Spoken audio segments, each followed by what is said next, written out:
Assalamualaikum, selamat pagi. Berjumpa lagi kita dalam subjek pendidikan kesihatan tahun 4. Okey, hari ini awak akan bersama lagi dengan teacher Izatul. Okey, jom kita tengok apa yang kita nak belajar hari ini. Okey, tajuk pertama kita hari ini adalah kesihatan diri dan reproduktif. Okey, jom kita tengok apa itu kesihatan diri dan reproduktif. Okey, di bawah tajuk ini kita akan belajar tentang akil balik. Okey, awak boleh tengok dekat buku teks awak muka surat 76. Okey, objektif pembelajaran hari ini, okey, yang pertama boleh tengok menyatakan maksud akil balik. Yang kedua, membincangkan perubahan fizikal lelaki serta perempuan apabila akil balik. Ketiga, menyatakan contoh simptom yang mungkin dialami ketika haid. Keempat, membincangkan mitos berkaitan haid serta ihtilam. Kelima, menilai amalan terbaik pengurusan diri apabila akil balik. Okey, jom kita tengok apa tu akil. Okey, akil balik. Okey, akil balik ini ialah peringkat kematangan anggota seksual dan sistem reproduktif seseorang. Okey. So proses ini biasanya berlaku sekitar umur 9 hingga 16 tahun. Jadi macam contoh awak sekarang ni sudah berumur 10 tahun. Jadi kemungkinan ada antara kamu yang sudah mengalami proses akil balik. Okey, jom kita tengok yang pertama. Okey, tanda akil balik bagi lelaki kita sebut sebagai ihtilam. Okey. Dan tanda akil balik bagi perempuan kita panggil sebagai menarki. Okey. Apa itu ihtilam? Apa itu menarki? Okey, ihtilam kita tengok dekat situ Ihtilam bermaksud ejakulasi ataupun pancutan air mani kali pertama ketika tidur. Okey. Jadi awak jangan terkejut yang lelaki kalau tiba-tiba ada satu hari awak bangun tidur, tiba-tiba tengok ada cecair pekat yang keluar daripada kemaluan awak. Okey. So itu adalah air mani dan bila kali pertama ia berlaku tanpa awak sedar, kita panggil sebagai ihtilam. Okey, yang kedua. Okey, menarki. Okey, menarki ini adalah haid kali pertama untuk perempuan. Okey, jadi yang perempuan, awak jangan terkejut kalau tiba-tiba tengok ada darah keluar daripada kemaluan. Itu bermaksud anda sudah masuk ke alam remaja. Okey. Jadi cikgu, adakah saya akan mengalami perubahan fizikal apabila akil balik? Jawapannya, ya, anda akan mengalami beberapa perubahan fizikal apabila anda masuk ke fasa akil balik. Okey, jom kita tengok perubahan fizikal akil balik untuk lelaki. Okey, yang pertama, mengalami perubahan bau badan. Okey, so kita boleh tengok biasanya kebanyakan lelaki yang sudah mencapai fasa akil balik, okey, dia akan mempunyai bau badan yang sedikit kuat. Jadi sebab itu kebiasaannya kita cadangkan murid lelaki yang sudah akil balik untuk memakai deodoran. Okey. Yang kedua, tumbuh misai dan bulu dada. Okey. Jadi awak boleh tengok kalau kawan awak yang ada misai atau yang kita boleh nampak misai dekat muka dia tu, kemungkinan besar dia sudah akil balik.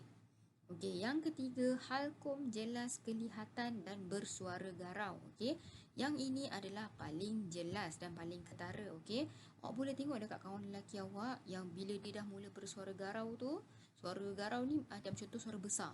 Kan? Kalau awak dengar kadang-kadang macam, "Hai, awak buat apa?" Itu adalah perubahan fizikal akil balik. Okey, yang keempat, dada membidang. Okey, kalau contoh mungkin masa darjah 1, awak tengok kawan awak tu kecil je, kurus je. Tiba-tiba masa darjah 6, dia dah jadi seorang lelaki yang sasa. Okey, dada membidang ni maksudnya dada lelaki ni dia akan membidang, melebar. Okey. Yang kelima, zakar membesar. Okey, yang ini bermaksud kemaluan lelaki akan membesar daripada semasa dia kanak-kanak. Okay, yang keenam, tumbuh bulu di ketiak dan pubis. Okey, apa itu pubis? Pubis ini bermaksud di bahagian kemaluan. Okey, yang ketujuh, otot tangan dan kaki membesar. Sebab tu awak tengok kadang-kadang lelaki yang sudah mencapai akil balik, okey, kita boleh nampak otot tangan dia paling ketara, okey, semakin besar. Okey, seterusnya tengok pula perubahan fizikal akil balik untuk perempuan, okey. Lebih kurang sama juga. Okey, cuma kita tengok yang pertama, jerawat mungkin tumbuh di muka. Okey. Yang kedua, mengalami perubahan bau badan. Yang ini sama macam lelaki. Okey, dan sebab itu yang perempuan perlu jaga kebersihan badan dan pastikan anda pakai deodoran untuk mengelakkan bau badan yang kuat. Okey. Dan yang ketiga, bersuara lunak. Okey, biasanya kalau awak perasan kawan awak masa darjah 1, suara dia macam tak sedap kan, macam itik kan. Tiba-tiba nanti bila awak tengok dia masa darjah 6, suara dia jadi macam Siti Nurhaliza. Suara dia sedap. Okey. Yang keempat, payudara membesar. Okey. Payudara ini di bahagian dada Yang seterusnya, punggung melebar. Okey. So bila awak tengok kat sini payudara dan punggung melebar, bermaksud kita akan nampak bentuk badan perempuan ni kelihatan cantik. Okey. Dan kemudian tumbuh bulu di ketiak dan pubis sama macam lelaki tadi. Dan yang terakhir, otot tangan dan kaki membesar. Tapi untuk perempuan dia ada perbezaan dengan lelaki. Otot tangan dan kaki perempuan tidak akan membesar sebagaimana lelaki. Okey, seterusnya, apakah simptom haid? Okey. Jom kita tengok. Okey, pernah nampak tak kadang-kadang ada budak perempuan dan bila dia dah nak dekat datang haid, nanti dia akan macam mood dia tak baik. Dia rasa nak nangis, rasa nak marah kan? Okey, jom kita tengok apakah simptom haid. Okey, yang pertama, gangguan emosi seperti gelisah, murung dan cepat marah. Okey, so ini adalah simptom haid yang paling ketara. Awak boleh tengok dekat kebanyakan perempuan. Okey, yang kedua, perut kembung. Perut kembung ni maksud macam masuk angin lah. Okey, kadang-kadang tak ada sebab, tak ada apa, tiba-tiba nanti perut masuk angin. Dan yang seterusnya, senggugut. Okey, senggugut ni sakit perut yang amat sangat, terutamanya di bahagian rahim pada badan perempuan. Seterusnya, muka berjerawat. Awak boleh tengok kakak awak ke atau siapa-siapa ke, tengok kadang-kadang muka dia naik jerawat tiba-tiba sebelum datang haid. Okey. Seterusnya, mual dan loya. Okey, mual dan loya ni jarang-jarang berlaku dan tak semua perempuan mengalami simptom ni. Dan yang terakhir, payudara terasa sakit. Okey, payudara terasa sakit ini pun tidak berlaku kepada semua perempuan. Ada sesetengah perempuan saja yang mengalami simptom. Okey, jom kita tengok beberapa mitos tentang haid dan ihtilam. Okey, tengok yang pertama. Adakah benar ihtilam berlaku kerana saya berpenyakit? Okey, ada sesetengah lelaki yang bertanya soalan begitu kepada saya. Okey, jawapannya, jom kita tengok. Okey, jawapannya, itu hanyalah mitos. Okey, mitos ni bermaksud tidak benar. Okey, ihtilam menandakan kamu telah memasuki alam remaja, bukan bermaksud kamu berpenyakit. Okey, seterusnya, adakah benar kita tidak boleh bersenam ketika haid? Jawapannya, itu tidak benar dan hanya mitos. Okey, anda perlu bersenam ataupun jika anda mengalami senggugut, bersenam dapat mengurangkan sakit senggugut tersebut. Jadi, fakta yang mengatakan kita tidak boleh bersenam ketika haid adalah salah. Okey, jom tengok bagaimana pengurusan diri ketika kedatangan haid. Okey, yang pertama, kerap tukar tuala wanita jika pendarahan banyak. Okey, kenapa perlu kerap tukar tuala wanita jika pendarahan banyak? Kerana tuala wanita tersebut mengandungi banyak bakteria. Jadi, anda perlu tukar sekiranya anda mengalami pendarahan yang banyak. Okey, yang kedua, buang tuala wanita ke dalam tong sanitari. Okey, tong sanitari ni biasanya kita boleh nampak ada di tandas awam. Okey. Langkah ketiga, cuci tangan selepas membuang tuala wanita. Okey. Langkah ni penting sebab tuala wanita ini dia bukan dalam keadaan bersih. Jadi sangat penting untuk anda cuci tangan selepas membuang tuala wanita. Yang keempat, mandi dan membersihkan diri. Okey, so ini adalah perkara yang paling-paling penting. Okey, mandi dan bersihkan diri kerana selepas anda mencuci tuala wanita tersebut, anda perlu membersihkan keseluruhan badan. Okey. Jom kita tengok pula pengurusan diri ketika ihtilam untuk lelaki. Okey, yang pertama, menukar baju. Okey. Jadi anda dah tahu jika anda mengalami ihtilam, jangan terus pakai baju yang sama. Okey. Seeloknya tukar keseluruhan baju dan seluar kepada baju dan seluar yang bersih. Okey, yang kedua, mandi dan membersihkan diri. Okey.